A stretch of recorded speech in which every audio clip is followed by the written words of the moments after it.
Welcome to Falcon's Ledge. I'm Allstringer, and you are watching another wonderful hardware review. This time, no changes to production, but there are a few things coming in that regard. I really looked forward to this one, folks. We're looking at the VKB Gladiator NXT. This is a stick I've really been pushing as the best bang for your buck stick since discovering it. I've actually seen a lot of interesting responses from folks when I recommend it in group threads. It usually goes a little something like this. Hey, what kind of stick should I get? I can't really afford the big boys. And I usually respond, you should really check out the VKB Gladiator NXT. In my opinion, nothing touches it for the money. And they say, yeah, but VKB, that's some serious cash. And I respond, really? The GNX is only $125. Usually I get a, seriously? I'm going to go check this out, back. I've made recommendations resulting in many GNX sticks being sold. And I have yet to find a person who didn't like it. And that's saying something. So now that there's no mystery as to how I feel about the stick, let's get into the analysis. The Gladiator NXT, or GNX for short, is a new mid-tier joystick being offered by VKB. They're priced at $125 for the standard and $150 for the premium, and it's pretty affordable for what you get. The stick has three main axes, like others, an X, a Y, and a Z twist axis. The axes are very smooth, and the dampening is the best I've ever seen in a mid-tier offering. The stick returns to center without any wobble at all, and I have to admit, it's really satisfying. It requires more effort than some of its competition, but in my opinion, that's a good thing. On the front, there is a simple pinky button, which has a nice tactile click to it. Sometimes the pinky button feels like a tiny bit of a reach, but for everyone except for those with very short fingers, this should be just fine. There's a thumb hat with a click that is easy to operate, and it has a bit of a thumb rest just inboard of the hat itself. But I usually rest my finger on the hat. This hat is replaced by a button in the standard model. Straight up from there, we have our red secondary button that is ideally placed for easy operation. This button has the same feel as the pinky button. Above that are three hat switches. All of them are easily accessible, and all of them have good feels to them. All of them have the center click functionality, and you can remove the center caps and swap them out with each other in order to fit your preference of feel. For example, I swapped this hat for that one, because in my case I have the premium model, and in the premium model you have an analog stick in the place of this hat. And I much prefer the cupped style hat for the analog stick. On the left, we have a cheek button, for the lack of a better term. This button is really easy to reach without changing your hand position on the stick.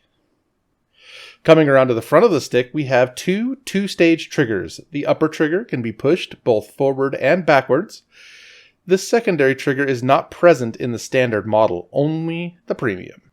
The primary dual-stage trigger has a good tactile feedback in both stages of the trigger. The trigger's first stage activates around halfway through its travel, and the second stage requires a bit more force than the primary to activate, and it activates all the way at the end of the travel. There are two different sized pads that are included with the Premium Edition that raise the handrest. The stick comes equipped with the smaller of the two. With my hand size, it is most comfortable for me with no pads installed at all. I wear extra large gloves, and if you have larger hands than me, it may be better to go with a larger stick, such as the MCG. On the base, we have three buttons on the top. Their caps are smooth, with a small dent in them. The caps are somewhat loose on these buttons, but they're still well within the expectation for the price range. On the face, there are two encoder wheels, which, oddly enough, have two different sounds to them. The right wheel has a little bit more of a click than the left. My cousin also has this stick, and his is the exact same way. There's a single axis in the center, which is great, has a nice smooth feel to it, just like the other axis.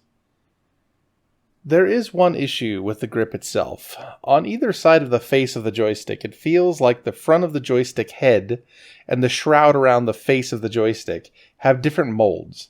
There's a bit of a ridge on the far corner of the shrouds on either side. One more thing on that point would be that right below the red button and right above where your thumb sits on the hat, the edge of the head of the stick is fairly sharp. The only other thing would be that the plastics of the stick itself do feel like they might be a little bit thin. They feel slightly hollow, but it still feels really solid in the hand. The base is made of hard plastic and has these two side panels where you'll be able to install expansions with more buttons and axes and whatnot. The base has a metal plate on the bottom to help weigh it down. The gimbal is made of plastic. It uses two springs to provide tension. These springs can be replaced with other springs for more or less tension. In the premium kit, you get a bunch of these springs that you can play around with.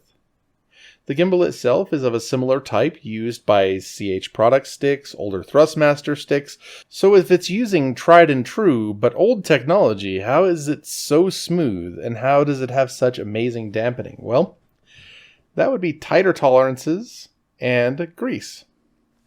It uses grease to increase the friction in the moving parts of the stick, which provides a beautiful, smooth movement and nice, flopless return to center. Here is one side of the interior of the grip. It is held together by bolts, not screws. Though, if I were to give them a critique here, it would be to use hex head bolts, not Phillips. The latter are more likely to strip and can be harder to get a hold of when it's in the hole. On the other side of the stick, it contains all the electronics, wiring, and buttons. The quality is top-notch, no glue required to secure anything, and every piece is modular. You will not find this level of quality in any other mid-range stick on the market. So there is one thing about my GNX in particular. It's left-handed. And as such, it would not be a fair comparison for me to attempt aerial refueling with it, since I'm not well practiced at flying a primary axis with my left hand. So we'll stick to dual-stick games. First we'll look at Star Citizen. Here we're in our Vanguard Sentinel. I was going to do some bounty hunting, but apparently my bounty hunting faction got reset, and I doubt you want to see me doing the qualification missions, so we'll do a claim jumper mission for some quick combat. When being asked about going dual stick, I've heard a lot of people don't go dual stick because they're afraid that it would be too awkward, or they wouldn't want to use it, or that it would take them a long time to learn it. What I can tell you is that it feels very natural. It feels very natural very quickly. You'll find yourself whipping around, not even thinking about what control movements are necessary to do it. As you can see, I'm using the GNX in the left hand and the Gunfighter Mk.III with Kosmosima grip in the right. How the Gunfighter feels is something I'll leave for another time, but the Gladiator NXT is great. I've used a large number of sticks in my day, varying from a lot of different price ranges, from cheap to expensive. The GNX is smooth and consistent. The 30-pound springs create just the right amount of resistance, and the dampening provided by the Gladiator's gimbal lubricant makes the transition from one axis to another, and then the return, very satisfying. Coming from lesser joysticks to the GNX is a taste of the high end without paying for the high end. The Kosmosima grip is comfortable, and most of all, functional. All the controls are easy to reach, and easy to use without looking at them.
Next, we'll be looking at some asteroid mining in Elite Dangerous. I've actually not played Elite since I went dual stick, so it took me a while to get things set up, and even then it took me a little while to get kinda used to things. You might think that last comment contradicts what I said before, but by a while I mean 10 minutes or so. For a game I've been playing with HOTAS for years, that's pretty quick.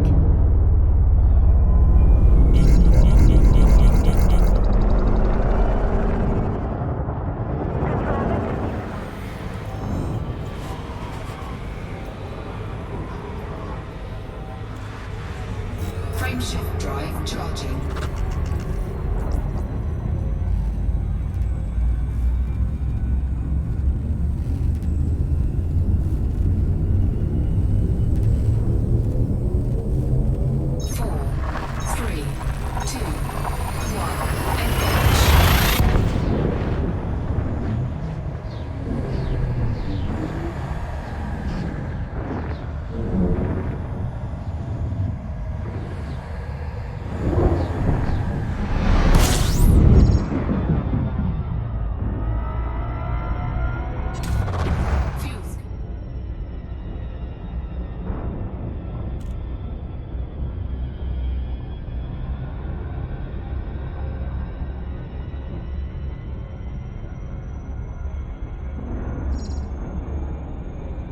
I'll do a couple of types of mining here. Both require alignment and thruster movement, which should test the GNX pretty well.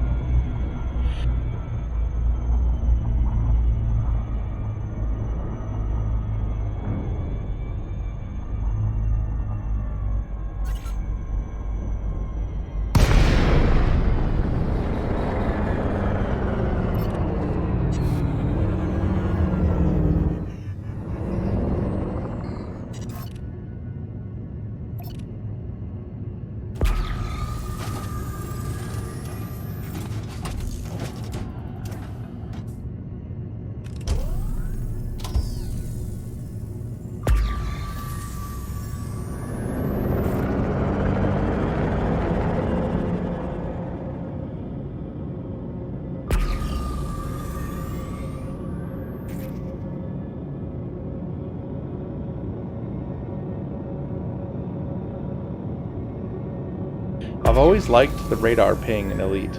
It's better than the one used in Star Citizen. I'm sure CIG is improving that one though. We'll see. So I guess our first will be subsurface mining. I only did this a few times before leaving Elite, so don't hold my lack of remembrance against the Gladiator. It performed flawlessly.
I did need a bit of dead zone for the Gunfighter in Elite, but I think that's because I calibrated it while the dry clutches were engaged.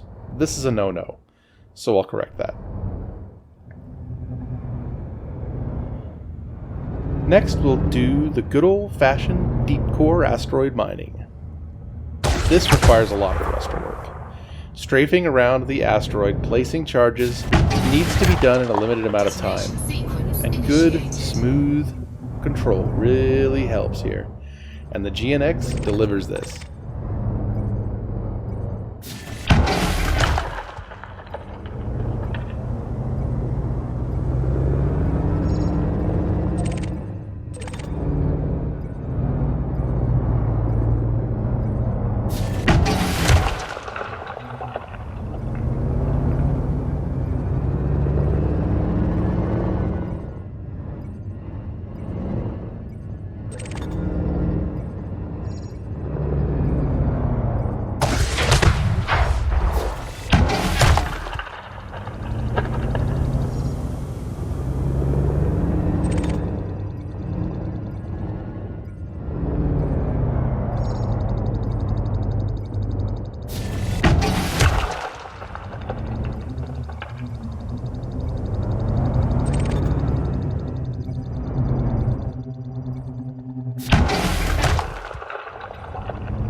Detonation in 10 seconds.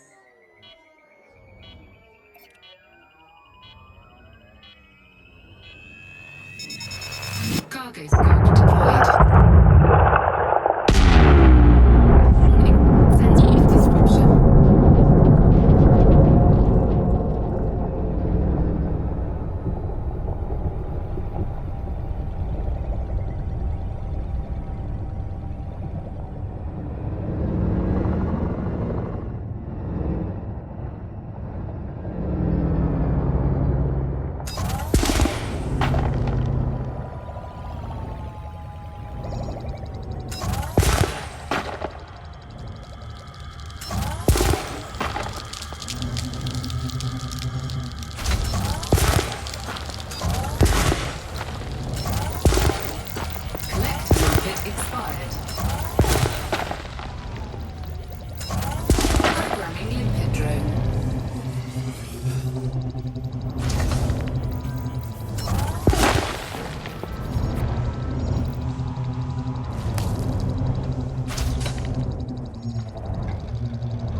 The last game here will be a game that I haven't shown on this channel up to date. There's a lot of nostalgia in this game because it is a spiritual successor to the game Descent by Interplay in the mid-90s. I played this game in some of the first internet games I ever played using a service called CaliNet. I spent many hours on a map called Minerva.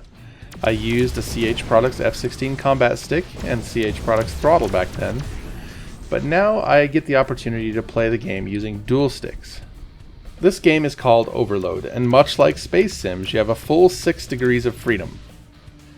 I've only played Overload once, and only for a few minutes. It can be disorienting at first, just like Descent was back in the day, and I'm not that great at it, so pardon my low skill. This is also my first time playing this kind of game with dual sticks. The great thing about Overload, in this context, is that it uses a very large amount of thrusters, and I'm happy to say that this is my new preferred method of playing this type of game. I found myself sliding and moving myself around effortlessly, and with the Gladiator, it is a really enjoyable experience. For some, The 3D map design is confusing, and I can't say that it's not difficult at times for me. Especially not playing this type of games for, 25 years or so. Overload is a lot of fun, and certainly nostalgic. Though I'm not sure that it will catch on too strongly with today's gaming crowd. Let me know if this is something you want to see. If you like this sort of space shooter though, I'd recommend picking it up. Sometimes it sells super cheap on Steam sales. So let's go over the pros and cons of the Gladiator NXT. For the pros, we'll start with the price. Starting at $125, this is bar none the best stick you can buy for that kind of money.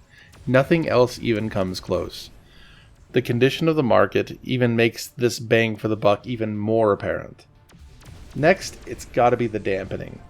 The stick has one of the best dampening I've ever seen for a sub $400 stick.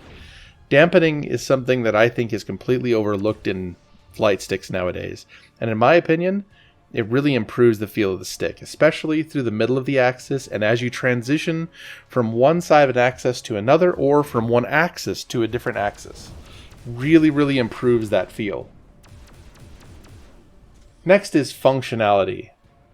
When looking at the premium model, you get 3 hats with push, 1 analog stick with push, 3 buttons, 2 triggers, not to mention 3 buttons, 2 encoders, and a throttle axis on the base. That's a lot of functionality for $150. Not to mention adjustability, and very soon expandability with the GNX THQ and the GNX SEM extension modules, which connect to the left and right of the sides of the GNX. VKB also plans on adding button boxes that attach to the front of the GNX. As I understand, these products are in production and should be available sometime soon. This will bring the Gladiator NXT's expandability to a completely new level, and this is also something that is not available on its competition. Next is ergonomics. With adjustable handrests, a great button layout, all the controls on the GNX are comfortable to reach, comfortable to operate, and easy to recognize without taking your hands off the action. And lastly, the software. The VKB config software is extremely powerful and can easily accomplish any of the changes you might want to make with this stick. And now for the cons. As I mentioned before, on the stick, on either side of the face of the grip, there are sharp areas where it looks like the face of the stick's bezel just doesn't match up with the rest of the grip. In addition, there is a ridge just above the thumb rest. These spots don't always cause issues while in use, but they're a bit odd for such a high quality piece. The second con would be that the grip is not the same mounting system as a Gladiator, and it's too bad. It would be really nice if it was, because it seems like the grip is identical otherwise. The third con would be the software. Though the software is very powerful, it's also really complicated, and it would be really nice if VKB would create a comprehensive video on exactly how to use all of its features. So on to recommendations. With that said, should you buy this stick right now? The answer is simple, absolutely. At its price point, it is the hands down best stick on the market. This stick has revolutionized the mid-range of flight sticks. It dominates its competition in every way. So yes, buy this stick, enjoy it. Its existence should help to pressure other manufacturers to up their game. Because of that, everybody wins. And now the recommendations for VKB. First and foremost, on your next edition of the GNX, just fix the couple minor issues that the stick has, such as the slightly sharp edges on a couple of pieces. Get these GNX accessories to market, and most of all, release the Text Throttle. And it's important that the base price for the Text Throttle be around $200. With these things done, I see an extremely bright future for VKB in general, especially in the mid-range. I have to admit, this stick has really wowed me. And not because it's the best stick I've ever used, it isn't. It wows me because of what it is in relation to its price. When I got the GNX Premium left stick, it was to back up my Warthog, which is a very great stick in its own right. but I found myself wanting a right-handed GNX instead, because I just loved the feel of the stick and how it moved and how the dampening felt. This was, indeed, part of what motivated me to sell my Warthog and buy a Gunfighter Mk.III. What I can tell you is this: if you are in the mid-range market and you want a reliable, accurate, and functional stick, you won't be disappointed in picking up a Gladiator NXT. It is unfortunate that right now you can't pick one up with a throttle, but I'm hoping that this problem will be resolved soon. Remember that I'm giving away 2 Star Citizen starterships with game packages when my channel hits 500 and 1,000 subscribers. All you have to do to enter is to be subscribed and comment on my videos from the beginning of 2021 to win the drawing takes place. A random video will be selected, and then a random comment from that video will win the ship. I hope you've enjoyed this video. It was good fun to create, and I hope to be able to create more of these very soon. The next review I'll be doing is the VKB Gunfighter Mk.III. If you like this video, please give it a thumbs up. Please subscribe to help me grow the channel. The bigger channel gets, the more access I'll have to new hardware to test for you all. Please leave a comment in the comment section down below, and I hope you have a great day.